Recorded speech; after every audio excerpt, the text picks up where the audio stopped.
In the shadows behind the iconic bronze shields and vibrant crimson cloaks of Sparta's celebrated warriors lies a grim reality that remains largely unexamined.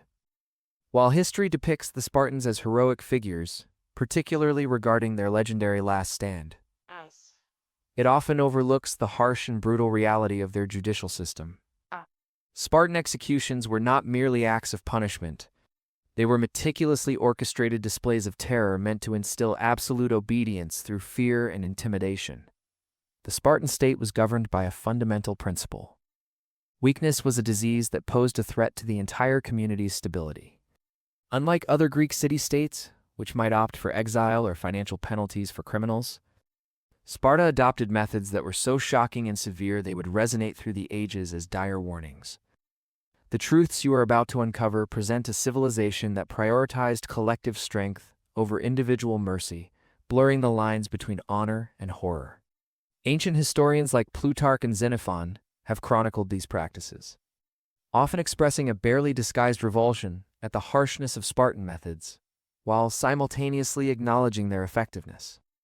For over 3 centuries, Sparta, a small city-state, asserted dominance over the Greek world through an unsettling combination of military skill and systemic brutality, maintaining control over its subjects and deterring enemies through fear. This quest for supremacy exacted a staggering toll in human suffering, a phenomenon that astonished even their contemporaries, who themselves were accustomed to violence. To grasp the full extent of Spartan executions, one must first delve into the society that perpetuated them.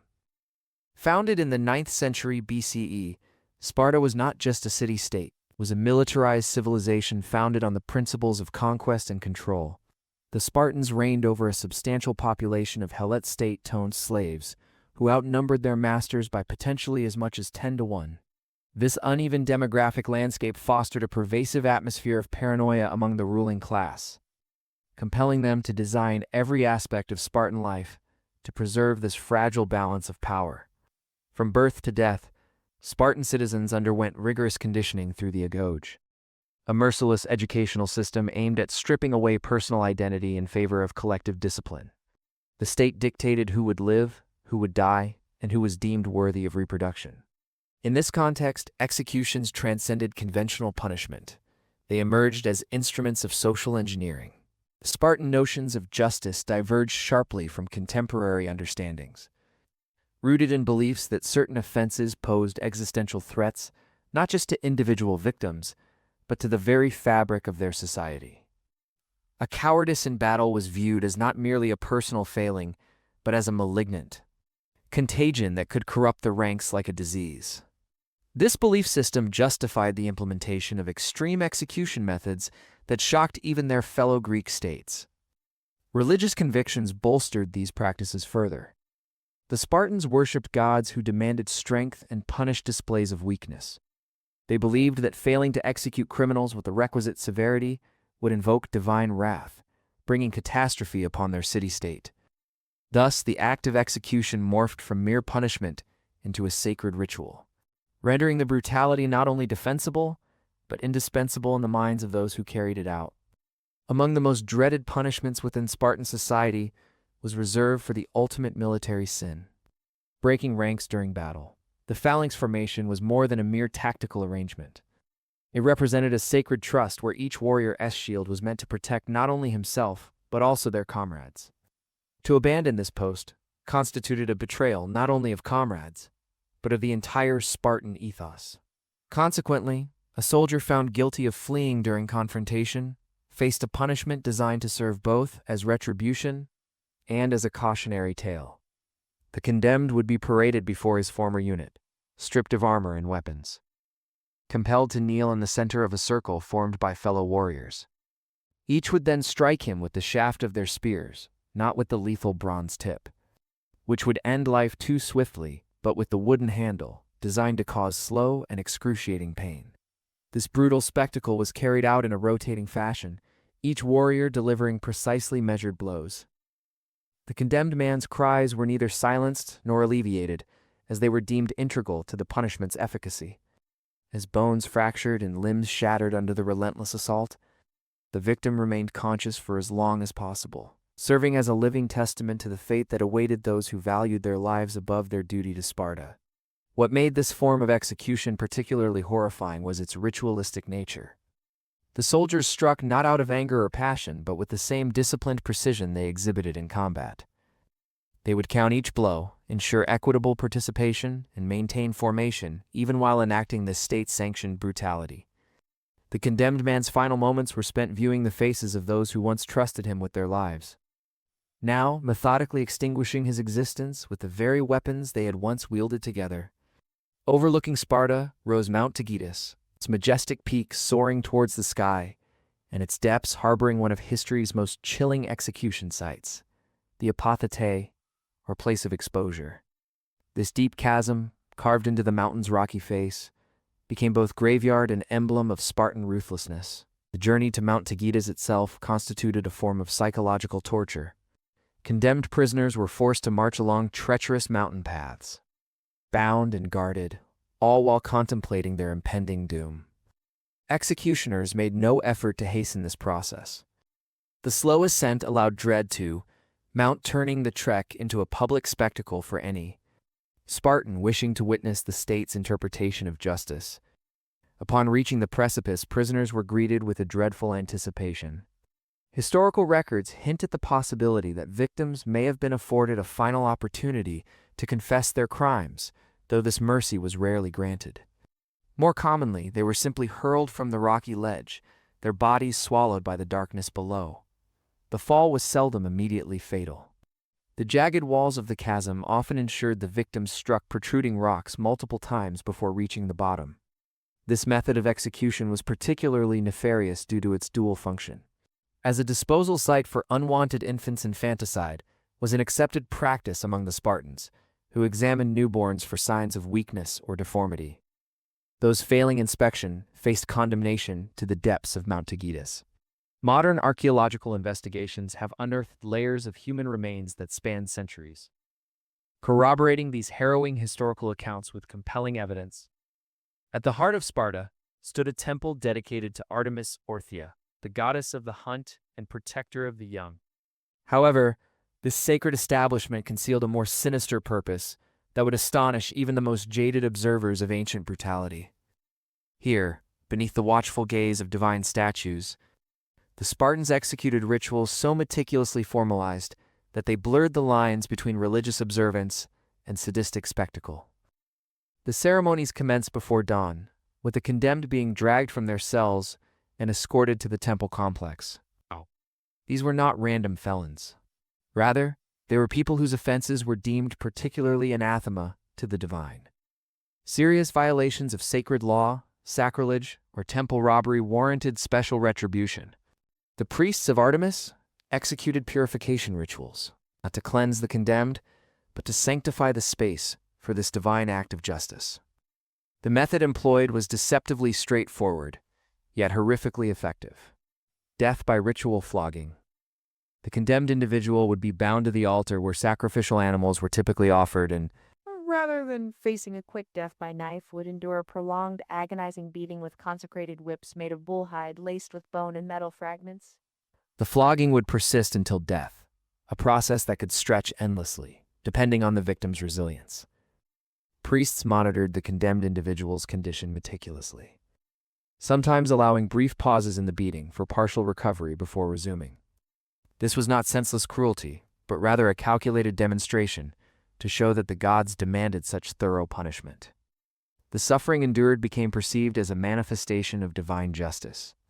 Sparta's execution methods evolved to incorporate natural elements as tools of death, reinforcing the perception that the condemned were judged not by human hands but by divine forces. Victims could be bound and exposed to extreme weather conditions, wild animals, or harsh natural hazards. One of the more documented methods consisted of leaving condemned individuals naked and chained to posts during fierce blizzards or storms, the slow onset of hypothermia gradually incapacitating them, while they remained conscious and aware of their slow decline. In the summer months, executions utilized the intense heat and drought of the region. Victims would be buried up to their necks in parched soil or sand, with their heads exposed to the searing Mediterranean sun. The slow degradation brought on by heat stroke and dehydration could span several days, during which the victim would spiral into hallucinations, delirium, and eventual organ failure. The use of wild animals as executioners represented another method of environmental death. Condemned individuals would be smeared with honey or blood and left bound in areas inhabited by bears, wolves, or other predators. Spartans even devised elaborate scenarios, leading animals directly to the hapless victims using scent trails. The psychological impact on bystanders was profound, cues enabling them to convince themselves that these deaths were divine rather than human enactments. In some cases, the Spartans understood that death alone often failed to serve as sufficient punishment. Certain crimes demanded public humiliation prior to execution, for acts of cowardice that brought shame to the warrior class. The condemned faced fates many deemed worse than instant death. They were forced to physically wear their humiliation. The ritual commenced with the making of a coward's cloak, a conspicuous garment fashioned from rags and dyed in garish colors, ensuring the wearer would be instantly recognizable throughout the city, stripped of their proper citizens' clothing. Those branded as cowards were compelled to don this ignoble attire and forced to roam the streets of Sparta for days or even weeks. They were subjected to the jeers and derision of their former peers' children, threw stones and decayed food at them, while adults spat and cursed. Family and friends were encouraged to shun the condemned wholly, treating them as if they were already dead. When the moment of execution finally arrived, it was almost anticlimactic. The condemned would be led to a public square, still cloaked in their shame, where they would meet their end with a single thrust of a sword. By this stage, many welcomed death, seeing it as a release from the unbearable burden of societal disgrace. The Spartans keenly recognized that, within a warrior culture rooted in honor and respect, the obliteration of reputation could wield more devastation than the destruction of the physical body itself. Beneath the ancient streets of Sparta, intricate underground networks existed, serving as prisons and torture chambers designed for the city's most dangerous enemies. These subterranean facilities were engineered with the precision that characterizes Spartan military strategy, maximizing psychological pressure while ensuring prisoners could maintain enough physical health for prolonged interrogations. The architecture of these prisons was its own form of agony, with cells carved from solid rock that prevented occupants from standing upright, lying down comfortably, or sitting without experiencing pain. The ceilings varied between 4 and 5 feet, enforcing a constant state of discomfort that gradually weakened both physical and mental resolve. Sensory deprivation was employed as a calculated strategy for psychological breakdown. Prisoners could be confined to complete darkness for extended periods, losing track of time and the seasons, or subjected to a dim light that disrupted natural sleep cycles, inducing exhaustion and constant alertness. Temperature manipulation was employed as another sophisticated technique of torture, where chambers could be heated to unbearable levels or cooled to the point of hypothermia. Foreign spies and intelligence gatherers faced some of the most elaborate forms of underground torment. These individuals represented not just immediate threats to military security, but also challenges to the carefully curated image of Spartan invincibility. Interrogation sessions were executed with scientific precision, employing techniques designed to maximize information extraction while extending the victim's capacity to provide actionable intelligence. Executions, too, were staged to send a chilling message to potential spies, often using methods akin to crucifixion that allowed for maximum visibility while prolonging suffering. Perhaps no aspect of Spartan society reveals its brutal nature more starkly than the Cryptia, a clandestine institution that merged military training with state-sanctioned assassination. Young Spartan warriors, typically in their late teens or early 20s, would be selected for this honor guard, granted an extraordinary license to kill that extended well beyond the battlefield. The selection process itself was one of brutal education, as candidates were chosen based on their demonstrated ruthlessness and capability for killing without hesitation or remorse. These young warriors underwent specialized training sessions that included lessons in stealth, tracking, and silent assassination techniques. They were not being equipped for honorable combat. Rather, they were being molded into instruments of state terror. Once deployed, members of the Cryptia operated with nearly unrestricted authority throughout Spartan territory. targeting helots perceived as overly intelligent, charismatic, or physically capable of presenting a threat to their subjugation. The methods of execution adopted by the Cryptia varied according to circumstances and opportunity. Some victims were strangled in their sleep, while others might be hunted like game in the countryside. The true horror of the Cryptia lay in its systematic nature rather than in isolated acts of violence. It illustrated the calculated mechanisms through which fear and control were deeply woven into the fabric of Spartan society.